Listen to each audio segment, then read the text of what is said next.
I'm ready. All right. Cheers. Welcome to the Austin Downbeat. Thank you.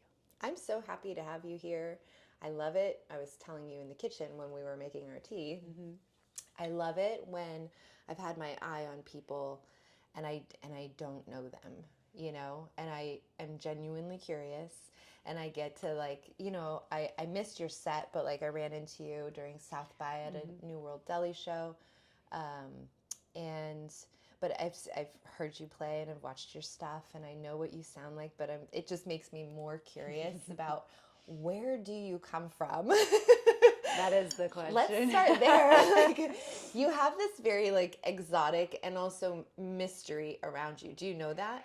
I can imagine how it could be confusing. People are like, I think I'll figure out the story one day, but I don't really know. And yeah. Lay it out for us. Okay, so do you want the from the beginning kind of thing? Sure. Okay. I mean, you know, the short from the beginning. Version. Yeah. So basically, my mother is a jazz musician. Oh wow. And so it was she and I, basically from, and me, since basically from the beginning we were bouncing around. And then she met my stepdad, who's Australian, and he's a cartographer.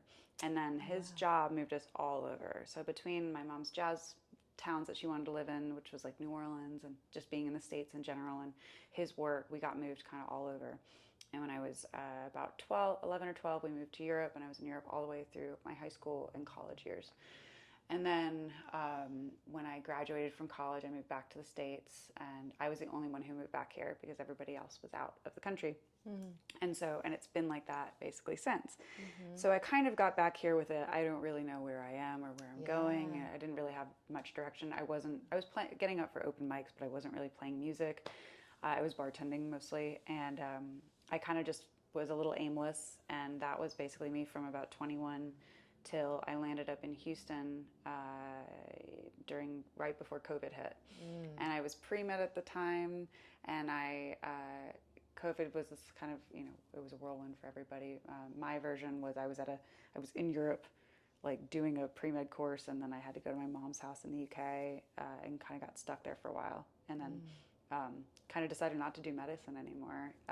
Long story short, and that there was kind of a bunch of reasons, but then I basically made the decision I wanted to play music full time with very little kind of background in it, but I knew I wanted to do it and be able to survive doing it, and that I'd finally mentally worked through enough stuff that I could take things on, because I was a bit of a mess when I was younger, and a huge party animal.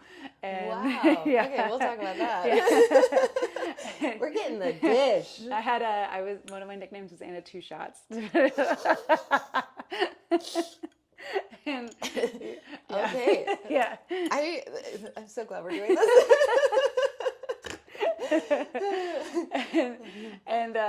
So which is why I don't drink anymore.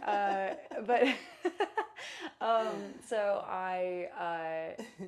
my best friend lives in Canada, and I was talking about doing music full time. She's like, well, what do you need to do? And I was like, well, I need to learn how to be a musician, but I also need to learn what you do to get jobs and to work and to gig. And she was like, well, can you do that from anywhere? And I said, yes. And she's like, well, come to Canada. And I was like, okay. Oh, wow. So I put everything in storage in Houston, and I drove up to Canada. I spent about 4 months up there with her, and I just researched. I read Ari Herstand's book. I wrote a bunch of music. I practiced, and I had my very first gig of being on stage basically 2 years ago. What? Yeah. Yeah.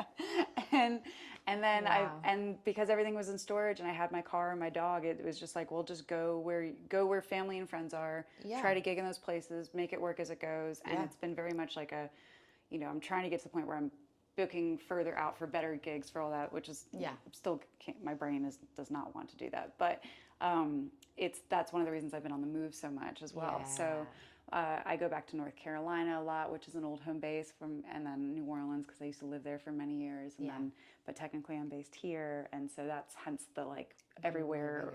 Yeah, so that's everywhere, girl. Yeah, so that's why it's where are you and where are you from? It's I don't know, but I will figure it out. Yeah. So 2 years. It's so funny. I'm just always fascinated by people that do what you do. I mean, just will eternally be fascinated. But walk back to it feels like a really big decision to quit medicine and then go. I mean, I understand it because I understand as a creative, I understand that plight and that pivot inward to like, I'm gonna nurture what matters inside of me, you know. But talk a little bit about that process, just because it feels like a really big jump. Yeah, and I think it was. It was, and it was over it wasn't right away. Yeah. So what happened, basically when I was at my mom's house, I was there for about 4 or 5 months until I could get a flight back to the States. And I just started, I'm a whiteboard person. And I think we might be related, but I think from all the stuff we've already talked about so far, the B-roll that we didn't shoot. Right. Like, you're not allowed to start talking before the interview because too much good stuff comes I know. out. I was like, save it. I love a whiteboard. Oh my God, I'm insane. Like, I've actually had giant whiteboards at like friends' houses I've only stayed at for like 3 weeks, and they're like, you have to get rid of it. I'm like, but I don't want to. Like, Yeah. Bring it. Stuff it in the car. So I had like 7 of them. It was fucking ridiculous. That's called an addiction. Yeah, it was bad. I had my mom has like one of those like fairy beds with the posts and shit, right? Yeah. And I had one that was the length of a king size bed hanging from there. It was nuts. Okay. Like I think I actually have a problem in some ways. But like I was trying to study for my MCATs and med school stuff, and like what schools do you go to? When are the deadlines? Where are they? Okay, well then you need that. So like I needed it all like spread out. I had paper on the walls. It was nuts. And it was COVID, so I couldn't do anything but just sit there. It's like a beautiful mind. It is. You know, it was like the strings were about to come out. That with like Minority Report. Yeah. Yes. Yeah. It was like COVID made us all a little crazy. That was my. There are worse ways to be crazy. That's true. Little two shops over here. Yeah. We'll get to that. Yeah. So I just kind of was sitting there looking at all this, and I was super stressed, and I was just like, I don't need to do this to be happy. It was just this like one moment, and I had wanted to be a doctor since I was a kid. Yeah. A lot of my family, nobody put that pressure on me. There was pressure. There's always been pressure. Like, you're smart, so you should do something with it. That version of it. Yeah. And then I kind of was just like, no. It was just this like, and then all of a sudden everything kind of just fell off my shoulders, and I was like, oh, I'm free of this thing I put on myself, and I don't know why it happened on the day it did. I'm sure the giant whiteboards had something to do with it, but so I remember telling my mom, and she was like, kind of freaked out, and then but she accepted it relatively quickly, and then I got back to the States finally. Broke up with my boyfriend at some point after I got back. Because if we're gonna do this, let's just let's make all the changes. Let's do it.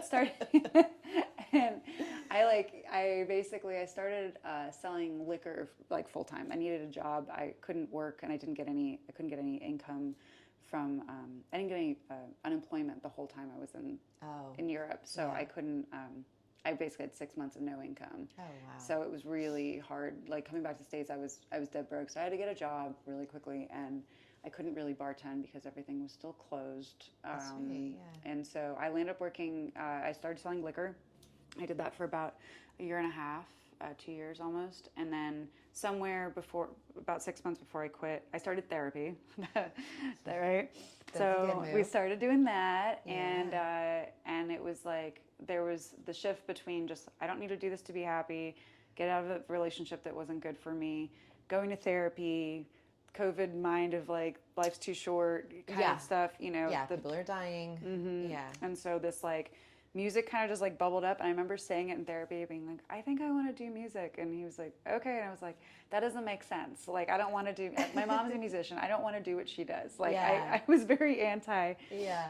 Because my mom's super talented, and I've just seen how hard it is. Yeah. Like, she's not being able to like, it's so hard to make an income during music, having to rely on other people to make sure your kids are okay and stuff.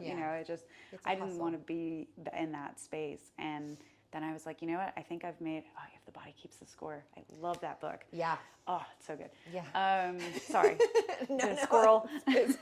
Mental health squirrel. That's so good. Yeah, it's such a great book. I just finished that like a couple months ago. Nice. So yeah, it kind of just like bubbled up, and then I was like, I think I can do this. So I think I've like grown up enough that I would take this seriously, and I could treat it enough like a business that I can survive one day on it. And then yeah, that's kind of how that all kind of came through. Yeah. Had you been singing and writing before all of this? Like, did you just start fresh and go, I'm gonna learn how to write a song? Because you're so talented. Thank you. So I'm like, how does this just like? I've always written. Yeah. I've been a journaler since I could write in books, and so I've always been a writer. It was more creative writing, kind of like, why doesn't this boy like me or something half the time, but... Or we kissed. Dear diary, today was wonderful. I'm a woman. I name my gerbils after the boys I want to be my boyfriends. It's fine. And then I kill the ones who hurt me. Let's write a song together. Please. It's just called gerbils. So dark and twisty. I love it. Every woman out there lives and gets it. Yeah. Yep. That's funny. Let's see. Writing. Writing. Yeah. I was like, gerbils. So I had always written, and then I remember when I was 17 or 18, I wrote like my first song, which was about a guy who was going to Iraq, who like, I was like, oh, I'll never see him again. He's going to die out there. And it was a very emotional, like audio slave kind of style song. Nice. And then I had written maybe like 4 or 5 over the next decade, and a lot of poems. Yeah. And I still write my music like poem first, and then add melody. Yeah, I love that, because that's how I write too. Is it? It's just like, it just comes out in that form, and so then it's like, then you have something kind of mold and fit in. Yeah, and most people seem to do it the opposite way, or I know. together. And I finish it a lot of times first and then add, and sometimes it's together, more so these days, now that I'm more comfortable on the guitar. But before I messed around on guitar, learned a couple songs, but I didn't really I was honestly really janky at guitar. If you look at my first YouTube videos from like me getting up at the Mucky Duck open mics like 2.5 years ago, it's very different. Yeah. So how cool though that you can see your progression. It actually like, is. I love that you get to see that for you. It's pretty cool actually. Yeah. There's a moment where you're like, oh my God, take it down, and then I'm like, no. Don't. Like it shows growth, and like this is what it's all about. Right. And it's been up there anyway, so it's kind of like, I don't want to like demean it and say it's cute, but it kind of feels a little cute, You're just like, it's you like, at the beginning. Yeah. You know what I mean? I think that's precious. And that'll continue to. I'll look at videos from 6 months ago or tomorrow and be like, oh my God, like probably a year or two from now, when I'm better at something else, like or get better at the guitar or whatever. Yeah. So I hope that I always am a little irky, because that means I got better. Yeah. So So I did like musicals when I was a teenager, and I got up for a couple open mics in college, and I got really into going to open mics when I moved to North Carolina, and I was booking bands at this venue and doing that, and so I got really inspired to like learn other people's songs and to get up and sing. But honestly, the 10 years of like my moving back to the States and bartending and just being like kind of a clusterfuck, I didn't do much. So it wasn't really until like that, like I started picking up a guitar again, like probably like the 6 months before the music thing kind of bubbled up again. And then when I quit my job, I knew I needed some space in between that and actually doing music, so I started bartending at the Mucky Duck during the day. Perfect. And so that I could go to shows in the evening and go do the open mics every week, and that kind of just gave me a little breath before and then I was like, I'm not doing this fast enough, so I just went crazy and put everything in storage and went on the road. But so I had a little bit of background, but it was very much like, oh, I have 4 or 5 songs, and I don't even have more than one memorized on stage. Like when I drove up to Canada, so it was a really big learning curve. It was nuts. I mean, all I can see in my mind is just like the amount of grit and courage, and what comes across is like knowing you might not have all the layers of yourself figured out, but it's like, admittedly so, but you have the layers that matter figured out to drive and push that direction. It just feels so inspiring. Thanks. Because I know that there are people that watch this that are at every spot in the journey of doing something creative. And I think it's so valuable. And I used to say it all the time when the show was, pumping one out a week, but I'll say it again. Like, I think every little speck of the road of the journey, no matter who you are, where you're at, is so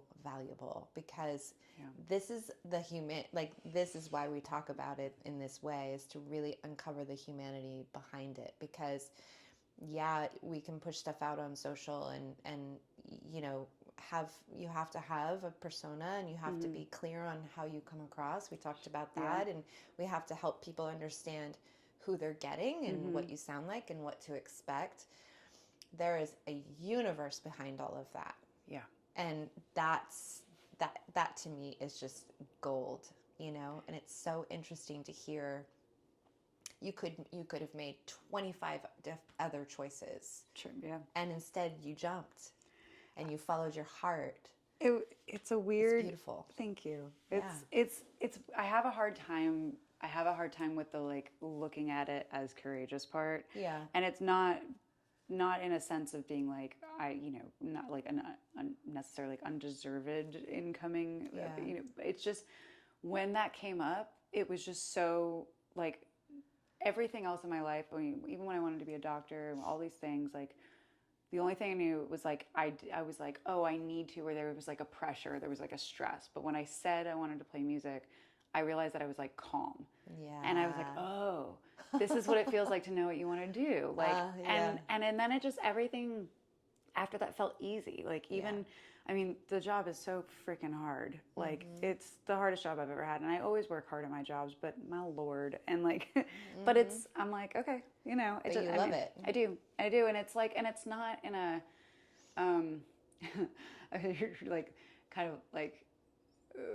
laughing about codependency and stuff, right? It's there's this and codependency, having ADHD, I could go into all the other psychological things that would make feeling for the what feels normal in terms of wanting or loving something is the intensity. And this doesn't feel intense. It just feels like what I do. It feels calm. It feels you're and this is a weird thing to liken it to, but I don't have kids, but I have a dog. And when I got the dog, it was I had to make all these different decisions in my life, and I still do, all the time, because it's really hard to have her on the road. And there's so many things that I would say yes to that I don't, but I just don't, I just do the thing, right? You just have, it's just different, and you just make those choices, and it doesn't feel like a burden or hard work most of the time, because it's just, okay, that's it, you know? And so that's why I have a hard time with it feeling courageous, because I'm like, well, it's just the thing that feels right. And that's totally true. Yeah. And that's your perspective looking out. Sure. But we get to see the rest of it. Sure. And that's what's so fascinating, right? No matter what you do, no matter who you are. I, as an individual, I have this very limited, deep and wide, but as far as to the outside, I have a limited perspective of myself. Sure. I have to look in a mirror to see what I look like. Right. Right? Did I do that? Which I usually forget to do during the day. I'm like, shit, could you look in a mirror? My mascara will be down here. I'm like, why didn't nobody tell me? me? I've never been one of those girls who's constantly looking in the mirror. No. Dude, just check a mirror. But I remember realizing that for my own life of wow, I have this really limited perspective of just the outward, but people get to see me and we get to see you. And so it is courage. It is courage, because what you do when you pick up and you use your voice, so many people, that's such a kryptonite. It's so hard to speak up and use our voices. True. I mean, that was my whole now I'm finally at 49, finally you know, throwing all that old stuff away and finding my own voice. But at 49 years old, and there's millions and millions of people that are like that. So that's why I think we love people like you and creatives that are just emoting and showing us that it's okay. You know, it's a really, really beautiful thing. Yeah. Oh, I'm glad. And I'm so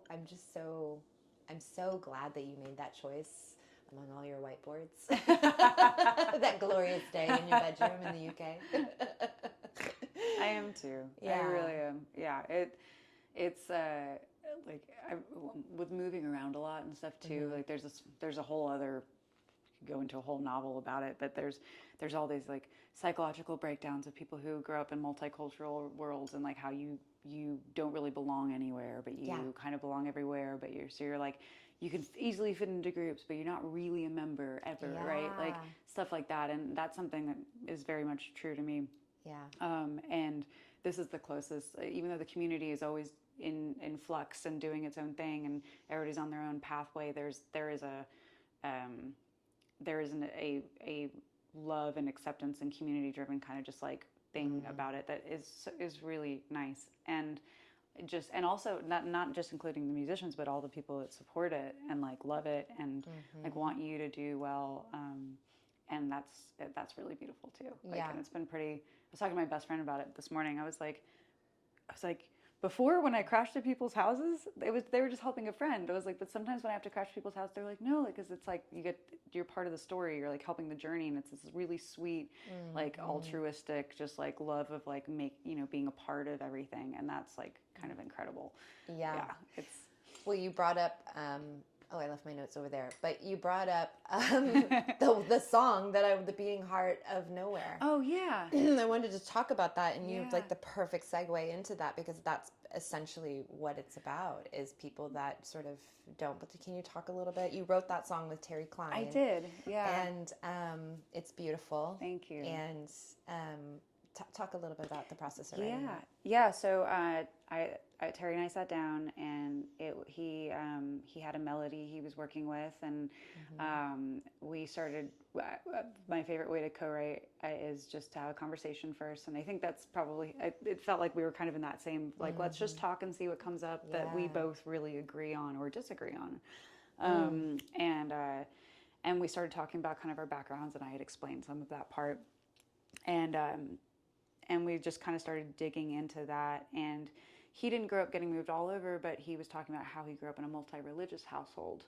And so being between two religious worlds is kind of really similar feelings to, multicultural kind of stuff. And so that's where that kind of came from. And so we worked on it. And then I think we worked on it maybe over 2 days.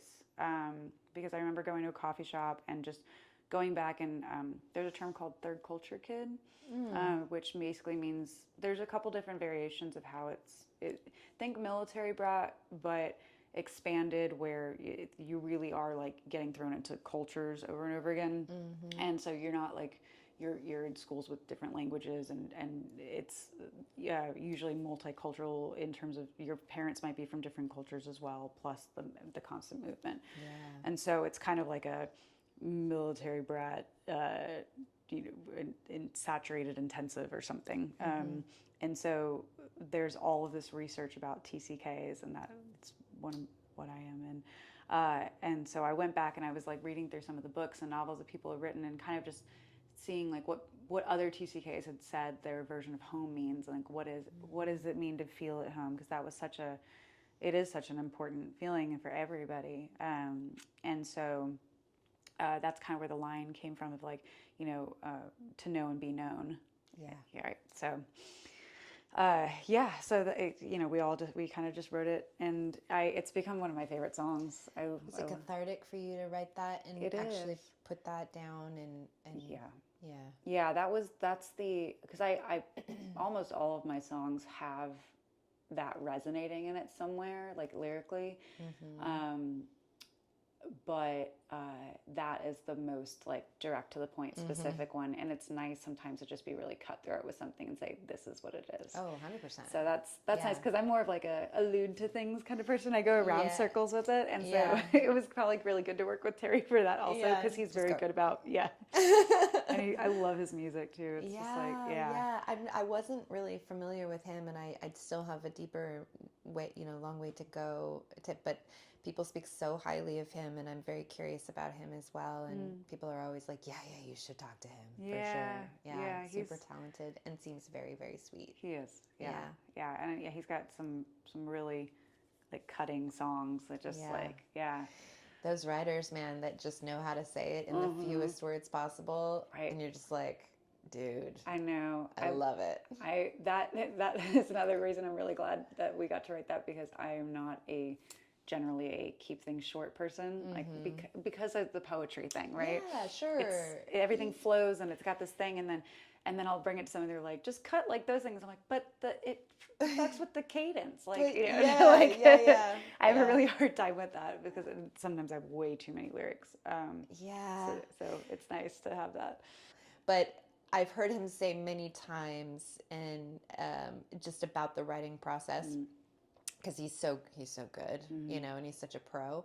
But about the idea of like not being too precious with your words. Yeah. And as a poet, because I write a lot of poetry too, and that's the form that things tend to come out. I am a romantic, and I really see the world and the poetry, even in terror and fear. There is so much poetry. We were talking about death. It's all fucking poetry to me. And so I love my lens of that. But I could see where that would mess with the skill, and not skill, but the craft of construction. It can get in the way. Yeah. And you would be like, ugh. But maybe you can have like a poetry version and then the song version. That's an interesting idea, actually. I like that. Yeah, because it's one reason that I'm trying to write more with the guitar in my hand, because I think it helps keep you away from it does. And like I have some songs I love them the way they are. They're probably too wordy, but it's part of me, and it's going to be okay, like kind of thing. Absolutely. As well. Like get on board. Yeah. Anna train. Like I use medieval words almost, and it's fire, like, I like the slightly older wording of things. I'm a huge Tolkien fan, and I'm like, I go and I look my thesauruses, like, and I don't get ultra obsessive, but I do look for that perfect way that like it can come out of your mouth and like roll into this, like it's just so fun for me, like I love that stuff. So it's hard. Like I had a really incredible like songwriting workshop last week where we took the songs to it was through like Howling Dog Music Group. They're out of they cover Texas, New Mexico, Colorado, I think maybe Arizona. And they do like grants and artists stuff, and the really awesome group of people on the board. But they did a songwriting workshop with Susan Gibson and Eliza Gilkison. Oh, I did a thing with Susan one time, long time ago. They were both the way they dug into songs so quickly was I was just I was like, I'm just reading the second line. Susan. I don't know Eliza well, but I'm going to see her at the She Rises Fest. Oh, cool. Yeah, but Susan, I remember her just being like, I don't get that. And I was like, but it's a great line. She's like, I don't know what you mean. And I'm like, I do. It's precious. I know. It's precious. I know. That's the hard part. And like, damn it. You need those people to say, I don't get it. Like, because a lot of times I'll have like 3 layers of meaning in my stuff, but if I change one of the words, it just like everything goes away. The sweater's like unravels. Exactly. And so I'm like, but sometimes you're like, what's more important? That 3-layer thing that's really just for you, right, or and I'm learning more that it's not. Like it's not about you, Anna. I know. I really want it to be. It'd be great. That's why I think we're going to start a new thing where you have your song version and then the poetry version, and it can be like bonus. I'm gonna sell little books with it. Yes, both sides. Just self-publish, and that way people, if they want to, get the full meat on the bone, then they can have that. The whole chicken, the whole rotisserie. The whole chicken. I love chicken, so this is great. We love chicken. We love chicken. Rip into it. I actually don't like meat on a bone, but like I will. I'm now mature enough to be able to pull it off. and I'm a big girl now, but I have this thing like I can't. Yeah, with the boat. Yeah. I eat chicken legs over the kitchen sink. Like, yeah, I'm my like kids will do obsessed. that, and Yeah. I'm like, yeah, you came out of me. You didn't get that from me. You're like, that comes from the other side of the family. From him. Yeah. How can people? What time is it? I don't want to wrap up with That's you. okay. I want you to stay forever. But I want to cover so I know you are on the road a lot and you're moving around a lot, and that's by design. And then how can people? First of all, I want to talk about how people can hear your music. I know you don't really have any out yet, so I want to understand when that's happening because I want it. Yeah. And then two, I want to know how people out there can support you. Okay. Because that is so pivotal, and that's, obviously the whole, one of the main points of doing this. Yeah. Okay. So in terms of seeing me, so most of the time I'm traveling in circles between Austin and North Carolina. Cool. So I either go the Nashville route or like Dallas, Nashville, kind of up through to Chapel Hill or back down through New Orleans. And so I do a lot of circles like that. Okay. And I'm intentionally trying to spend more time in Austin or the surrounding areas. And I have, anytime I book a show, I've got my website's got all the stuff on it, and I have a tour page, and it's got all those details. So in terms of seeing live music, everything on my tour page is brought in from the Bands in Town website. So I put everything on there. Okay, great. And what's the website? So the website's just myfullname.com. So it's ANuh Lah MAH-ray. So ANNALAMARE.com. Yeah, a lot of vowels. I know, all the Italians. So go like that when you say it. La Mare. Yeah, exactly. Yeah, you get it. So I put everything on there on Bands in Town and some other websites, but that's what goes through to the website, my website anyway. Yeah. So that's in terms of seeing live performances. In terms of listening to music, right now the best way to hear anything that I've done is I have a YouTube channel, and I do put up a lot of live singles on there. So I go out of my way to get like full single footage and try to put that up. It's not always the best audio for depending on the day, but I try to at least like keep that moving. Yeah. I think I have about 50 videos on there. Oh, fantastic. So I've got a lot up there. And is it just ANuh Lah MAH-ray's on that as well? Yeah. Okay, and all of those links are also via my website or on my Instagram, which is your bio, her bio on Instagram is like, it's very organized. I would expect nothing less at this point. I feel like I know you. Type in minus personality. I mean, it is. I did look at it, and it was like, it's really satisfying. Oh, good. I'm glad. Yay. You did good. Yay. I want to make it so easy for everybody. Yeah. So either if you go, like if you're a social media person, you go to my Instagram, there's a link tree there that has access to everything. Yeah. If for direct support payments, Venmo and PayPal links are on there. We love that. We love that. But I also have a Substack. And so it's kind of, for anybody who doesn't know what Substack is, it's kind of like it's an online newsletter / blog. It's for a lot of artists have Patreon. This is kind of how I'm doing it because I'm more of a writer. And you basically can do a free subscription, and then I try to send out weekly kind of updates. I'm a little behind right now, but generally I do it every week to a couple weeks. And it'll just be, sometimes it's just fun stuff, sometimes it's updates for what's going on. Anytime I'm releasing music, I will be doing a big thing on there as well. Good. And you can also be a paid subscriber. Yeah. So there's a monthly or a yearly kind of thing. So that's also an option in terms of support. I also sell merch. I don't have a t-shirt today. You do? I don't have a store on my website yet because I have to upgrade to have that, but I haven't decided to pay the money to do it yet. But with your support, maybe I can. Someone could foster that relationship and be the person that helps do that. Yeah. That'd be pretty cool. Actually. Yeah, that actually would. Yeah. It's almost like when you like a marriage registry, but I'm like, I need help with these things, and you just pick them off. Can you just take care of this every month or every year? Yeah, that's what I need. That's perfect. Well, if you get specific, like people want to help, so if you make it real specific and real, like this is how you do it, I'm sure you'll find somebody. Yeah, that's fair. Yeah. And I actually thought about doing that kind of on my website, like a buy dog food for the month. Like an angel tree at Christmas time. Like here. Yes, exactly. I love that. And then last, in terms of new releases, so I have a number of singles that I started recording At Studio 601. I love Yeah. Eric and all those West Texas exiles Yeah. that I've seen some videos. I love those men. They're wonderful. They are wonderful. They are. They're each individually just like a genuinely sweet human being. Like, Yes. Yeah. Yeah. They've been on. They did the live. A couple of them did a live show of mine when I was at the studio, and then I had them all on way back when. Yeah. I've had my eye on them for a very long time, and I'm so stoked that they're doing so well and They're doing really such kind a of good plugging job. well. And they're just great men. Yeah. Yeah. Yeah. I'm it's fun to watch them. I'm Yeah. like, go. How are Yeah. they to record with?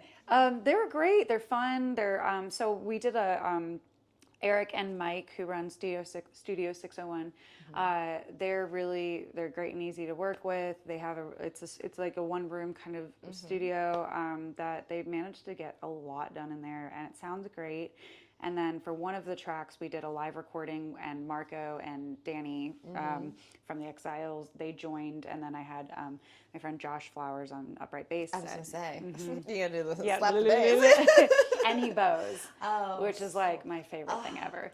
That just goes right to the solar plexus. Like Yeah. it just goes right to the soul. It's so there's something love. about a bowed bass. I'm just like, oh god, I love it. It's just so It's magical. it is. So So when do we get to hear? So I don't have an official release date yet, but they're really close to being done. Okay, good. And I do have I've got a couple other singles that are kind of floating from other spaces as well. So I'm trying to I'm waiting for them to be done so I can then make a release plan. Yeah, but yeah. I think as soon as I have one, I'm just going to drop it just so I have something out there. It's been 2.5 years I've been trying to get music out, and I'm like, oh my God. It's a feat. It takes so much time and money.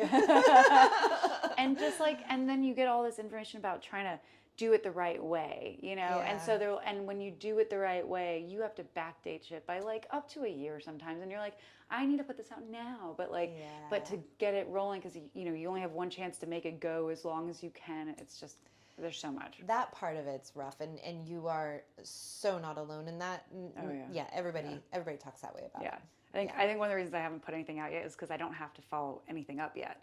Right, Technically, right. I haven't had to start the journey. Yeah, it's kind of like this. Once I said I'm coming back, it's like, oh shit, now I got to do it. But this is We're great. glad you're back. Yeah, it's like thank you for being back. This is great. fun. I know. I'm Well, so happy. on that note, Yeah. thank you so You're much. welcome. Cheers. Cheers. Woohoo. I feel like I know you so much better. Yeah. Yeah. I think we should end it with a song, and then we'll say goodbye after Sure. that. So, Yeah. I was yay. thinking about what I was going to do, and Flipping then your little mic off. Oh yeah, that's right. And then I'll put it right at your feet. Just get comfortable. See my little socks. Yeah. Are you comfortable? Oh yeah. Okay. Yeah. I'll just be here in the corner being serenaded.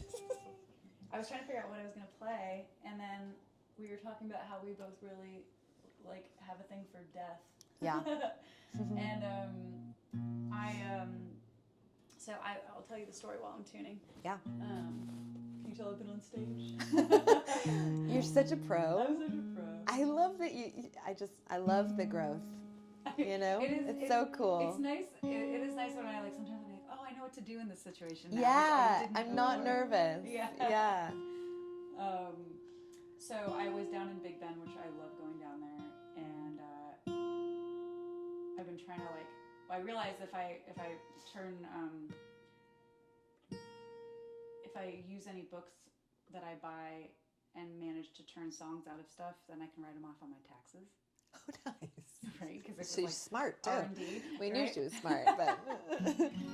And so I bought this book about the lady undertakers of old Texas. Ooh. And I was like, I know I'm gonna get a song out of this. I'm putting this on my work credit card, hell yeah.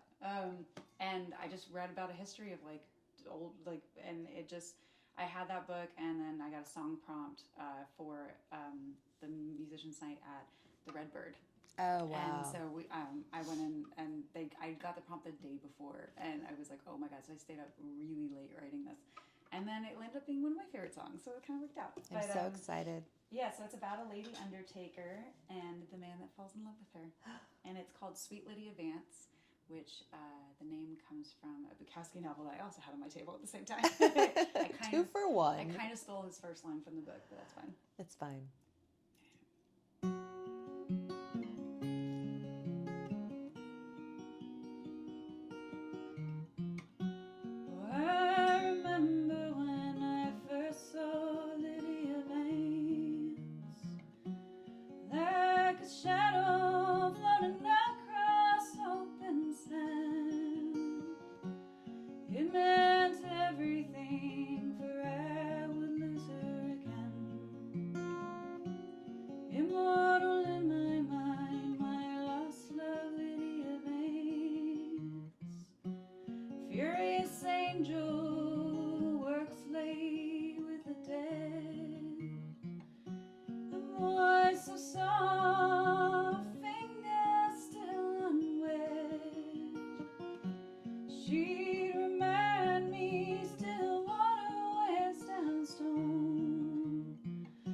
Place your palm in the cold creek bed. The earth is never alone. She said she knows the screaming of the east, the shrouded woman that sent for mama. They'd spade John Wesley and serve the paupers, granting them a deeper grave than any rich man who'd been saved. Hell is certain. Across the cracks we've danced on the deep, sweet Lydia veins.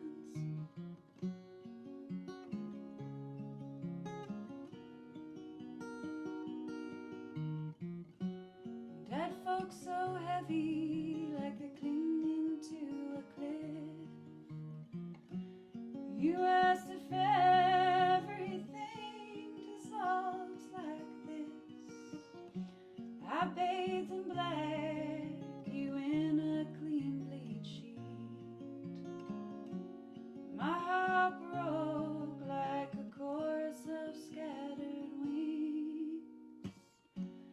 The horizon now sheds red as it grows, a mortal billow of ravens, rain, and bones. Oh, Lydia, my puppet without strings, falling into your tomb for eternity.